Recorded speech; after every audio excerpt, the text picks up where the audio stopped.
अर्जुन खोतकर रावसाहेब दानवेंच्या भेटीसाठी गेले आहेत। दानवेंच्या भोकरदन येथील निवासस्थानी ही भेट होतीये। लोकसभा निवडणुकीनंतर ही पहिलीच भेट आहे। विधानसभेच्या अनुषंगाने खोतकरांची दानवेंसोबत चर्चा सुरू आहे। युतीच्या विरोधात माझं वर्तन असणार नाही असं दानवे म्हणतात। आमच्यातील कटुता आम्ही बसून मिटवली आहे असं देखील दानवेंनी सांगितलंय। आम्ही दोघांनी नवीन संकल्प करायचा ठरवल्याचं देखील अर्जुन खोतकर यांनी या भेटीनंतर प्रतिक्रिया दिली आहे। दानवेंचा आशीर्वाद घेण्यासाठी आल्याचं खोतकरांनी सांगितलंय।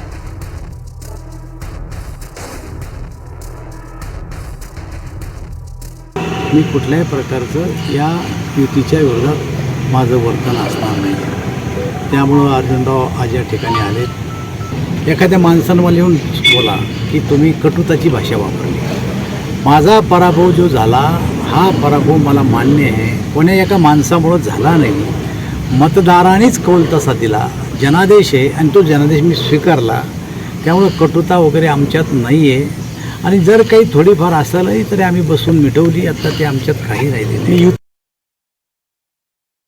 आज या ठिकाणी मी स्वतः माननीय रावसाहेब पाटील दानवे यांची भेट घेण्यासाठी आणि आशीर्वाद घेण्यासाठी आलेलो आहे।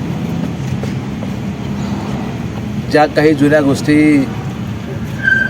कळत नकळत कोणाकोणी घडल्या असतील त्या सर्व पोटात घालून घ्यायचं ठरवलं आणि पुन्हा एकदा नव्याने हे दोन परिवार, दोन पक्ष आम्ही एकत्र येऊन या ठिकाणी एक नवीन संकल्प करायचं ठरवलं आणि तो आशीर्वाद मला दादाने या ठिकाणी दिलेला आहे आणि निश्चितपणे भविष्य काळामध्ये जे काय होईल ते चांगलंच होईल।